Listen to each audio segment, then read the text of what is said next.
Muy bien, y bueno, como siempre nos gusta tratar de charlar, Adrián, reflexionar con alguna de las distintas producciones que produce Ediciones Sikus. Hoy vamos a tener justamente vamos a tratar de hablar sobre dos libros, y en este caso sobre un libro que se llama Infodemia y los márgenes de la infectadura. Es un libro de diferentes autores, cuyo compilador es Omar Zanarini.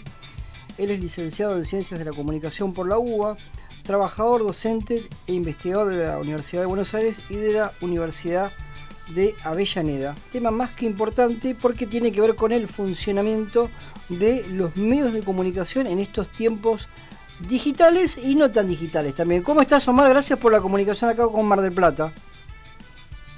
Hola, ¿qué tal? Muy buenas tardes a toda la gente que está escuchando, a los sanos y sanas de la azotea allá en Mar del Plata. Fuerte abrazo desde Buenos Aires. Muchísimas gracias. Vos sabés que contanos un poquito de qué se trata este libro, para aquellos que estén interesados, y ya decir que el libro se puede descargar gratuitamente en la página de Sikus. ¿De qué se trata este libro? Así es un libro que es parte de una colección más amplia que se llama Construyendo Soberanía, que hemos lanzado junto a la Mutual Manuel Baldomero Ugarte ya hace 3 años, con el fin de poner en agenda un poco cuál es el quehacer, o por lo menos tratar de señalar por dónde deben ir los debates en este contexto en donde nuestra soberanía viene siendo atacada permanentemente. El primer libro que sacamos fue sobre el mundo del trabajo y las aplicaciones, un libro compilado por Elina Escudero, doctorando en este momento en relaciones del trabajo, una mirada a estos nuevos tipos de trabajos que emergieron a partir de las nuevas tecnologías de la información y de la comunicación. Infodemia fue el segundo libro que sacamos en noviembre del año pasado, en donde bien señalabas que efectivamente se ponía en cuestión, ¿no? Ahora vamos a echar un poquito el libro. Y el tercer libro, de reciente aparición, es El desarrollo y ambientalismo popular, compilado por el politólogo y sociólogo Juan Ignacio Salerno Ercolani, en donde se trata de discutir un poco qué pasa con el ambientalismo en estos tiempos de globalización. Estos esfuerzos editoriales son libros de barricada, podríamos decir, que buscan dar a las juventudes políticas un poco de argumentos para poner en valor lo que tenemos que hacer y por dónde pensar la cuestión de la patria. Es un proyecto bastante ambicioso en el cual Sikus ha sido gestor en parte de esta patriada. Por eso estos libros son de descarga gratuita desde el portal de Sikus, porque creemos que estos temas deben ser convidados al pueblo argentino para, bueno, efectivamente discutir el destino de nuestra patria. Sí, poder, en este caso, justo que hablamos de este libro, ¿no? Con respecto a lo que es la comunicación, ¿no? Y las distintas facetas. Algunas cosas estuvimos leyendo por ahí del libro, y digo como pensando, ¿no? Así en voz alta, en cierto modo, esta comunicación digital, ¿podemos pensar que se comió un poco a la política?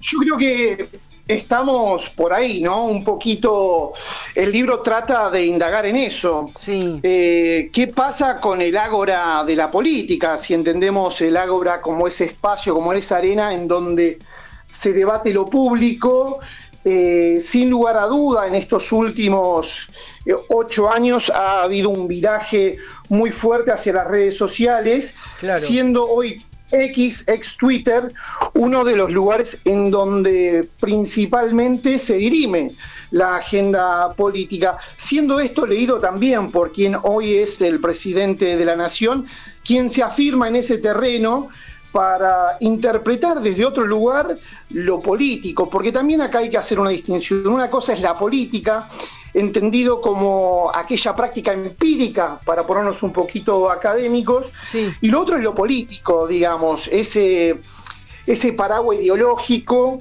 que marca el hacer, o lo que podemos llamar desde el marxismo clásico ese programa, que constituye, entre otras cosas, una hoja de ruta para dónde avanzar en el terreno de la realidad. Bueno, hoy tenemos una lectura de lo político que ha cambiado y que ha pasado a tener como principal arena política lo que yo defino como una nueva ágora digital, y que podemos encontrar el origen en la pandemia. ¿Por qué decimos en la pandemia? Claro. Porque en la pandemia comienzan a darse nuevas formas de interactuar en la sociedad y nuevas formas de construir subjetividad. Abro un paréntesis. Nosotros hace varios años, digo nosotros, ¿no? El Espacio Nacional y Popular, venimos señalando la necesidad de echarle un ojo al universo digital, y un poco por sobreestimar nuestras propias posiciones políticas, nos hemos desentendido de este terreno de lo digital. ¿Y por qué digo esto? Porque recuerdo las discusiones del 2015, cuando ya varios señalaban que ahí se estaba dirimiendo la cosa. El resultado electoral del 2016 llevó a Mauricio Macri a la presidencia con una campaña muy fuerte en las redes sociales, principalmente en Facebook, y hay una nota de diciembre de ese 2016 que sale publicada en el diario La Nación, y sale bajo el título Mauricio Macri, el primer presidente electo por Facebook. Y ahí cuento un poquito cómo fue la campaña y cómo dividieron la campaña, pero con mucho anclaje en las redes sociales. Y hay una de esas piezas comunicacionales que seguramente te acordarás, Daniel, que es aquella imagen del presidente con ojos de cielo. Sí. Y era esta imagen en donde se iba abriendo el plano de unos ojos celestes, que eran los ojos de Macri, y yo sé que era efectivamente el cuerpo entero de quien fue después presidente, digamos, ¿no? Y en esta ágora digital se dirime lo público. Ahora podemos hacer algunas aristas a la luz de lo que está aconteciendo ahora. Claro, sí, que podemos hasta pensar, digo, en términos comunicacionales, y también de lo que pasa en la realidad de proyectos y qué está pasando en el país. Podemos hasta pensar que tenemos un presidente virtual. No lo digo por Donald Trump, No, sin duda.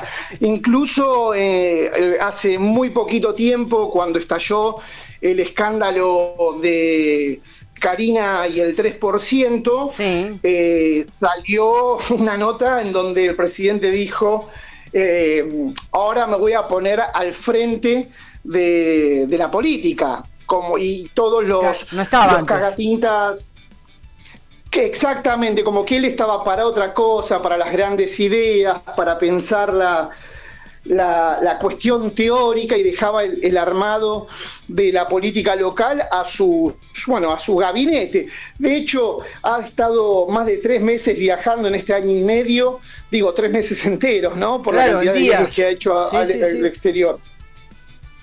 Sí, ha estado más tiempo en el exterior que en las provincias. De hecho, sí. Es lamentable tener que leerlo de esa manera, pero sí. Pero bueno, y esto responde también un poco, y esta es un poco mi hipótesis, a la lectura que él hace en donde efectivamente se dirime la política que son en las redes sociales.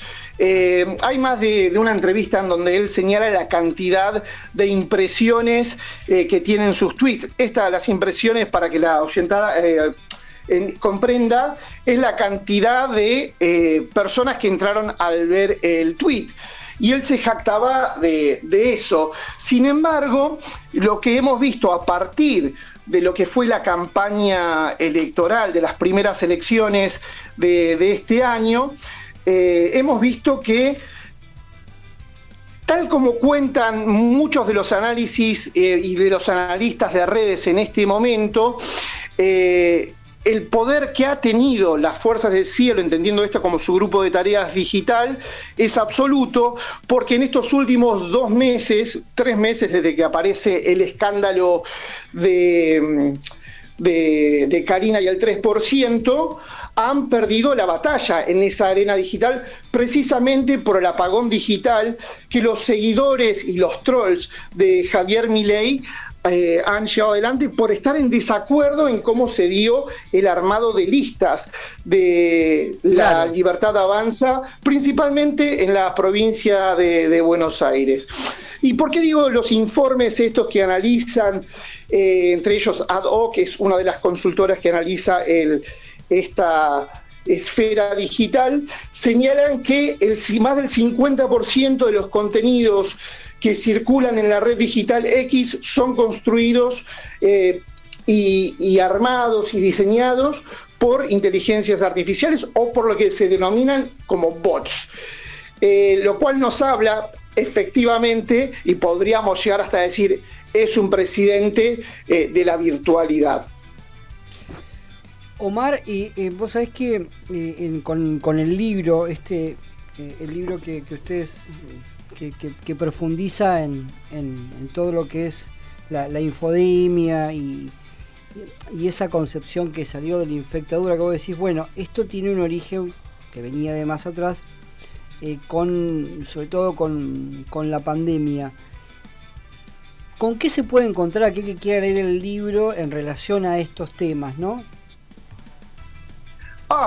Bueno, yo creo que un poco lo que nos plantean son ciertas preguntas, sí. Preguntas que a la luz de la actualidad se van respondiendo por sí mismas, y me refiero a que estamos en un momento en donde lo digital está atravesando absolutamente todo, desde estar permanentemente con el celular en la mano a irnos a las inteligencias de las cosas, ¿no? Llegás y se te prende la luz de tu casa o controlás la luminancia de tu casa con el celular. Sí. Desde el celular podés manejar absolutamente todo aquello que esté conectado a la red de internet. Los otros días un amigo se compró una aspiradora robot y lo controla efectivamente desde el trabajo y en su casa.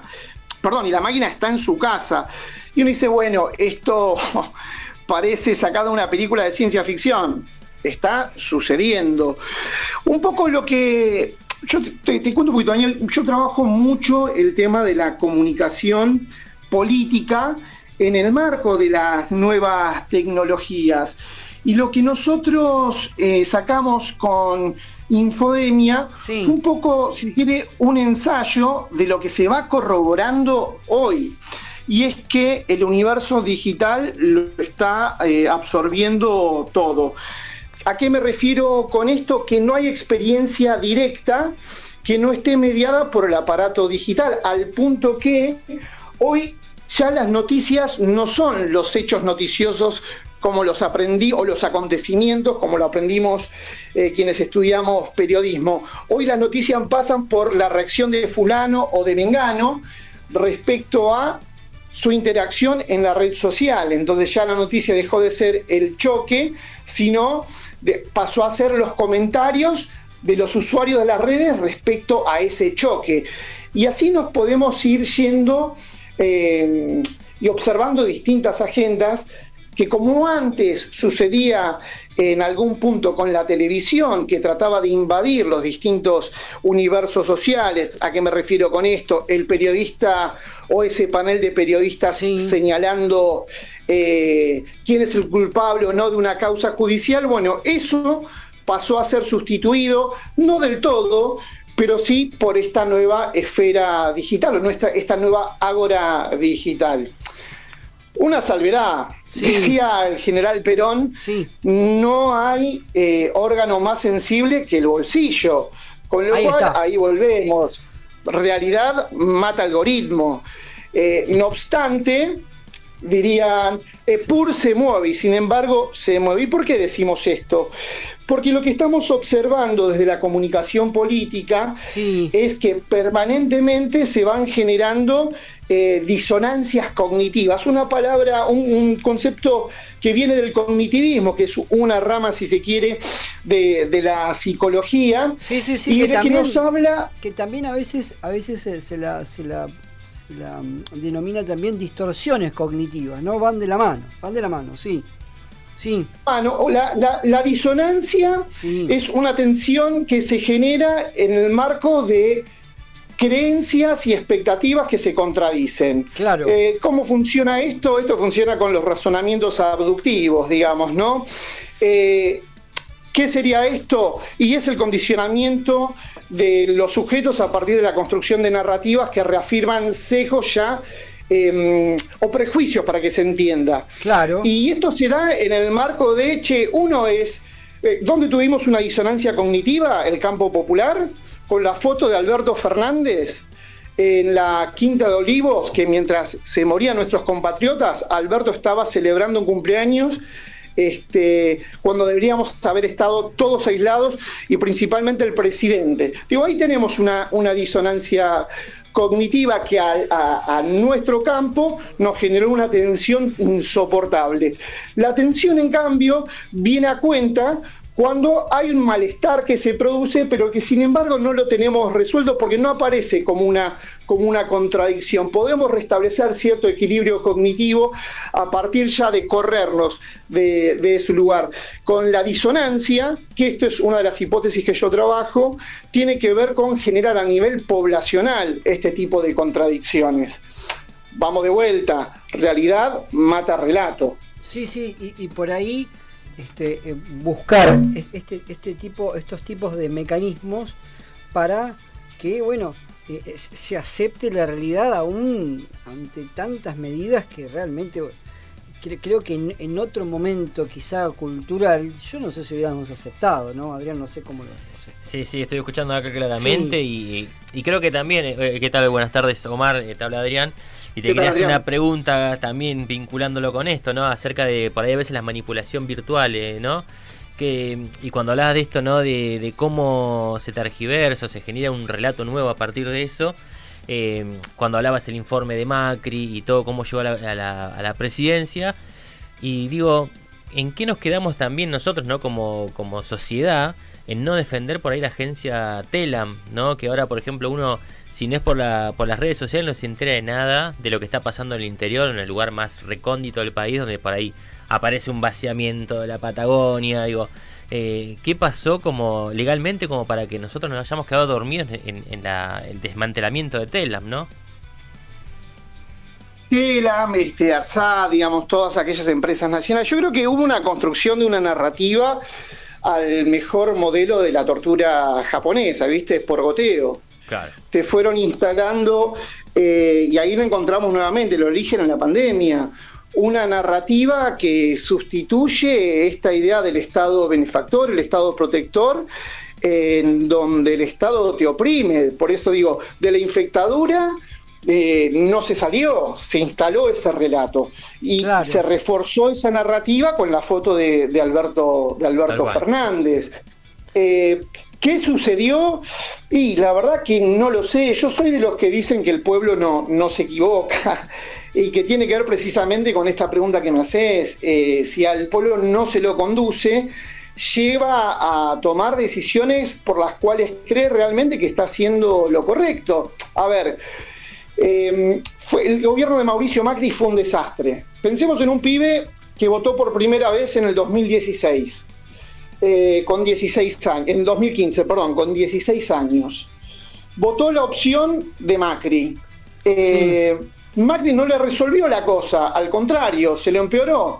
Nos votó a nosotros en el 2019, pensando que iba a mejorar la cosa. Nos agarró una pandemia de por medio y demás, la cosa no mejoró.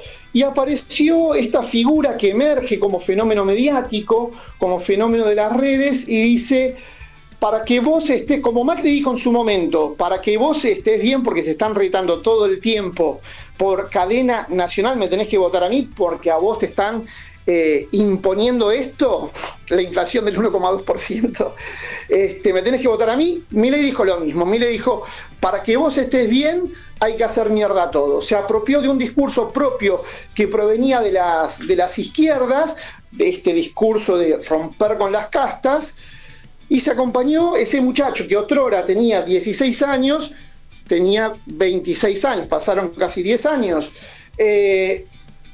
y votó esa opción, porque precisamente está esperando esa mejora. Cuando uno analiza el resultado electoral en Provincia de Buenos Aires de la última elección, observa que gran parte de ese electorado que no fue a votar fue esas juventudes que otrora lo votaron. Entonces hay una cuestión de que el voto siempre es por la positiva. Yo no creo, como dicen muchos analistas, que el pueblo se ha tornado de derecha y demás.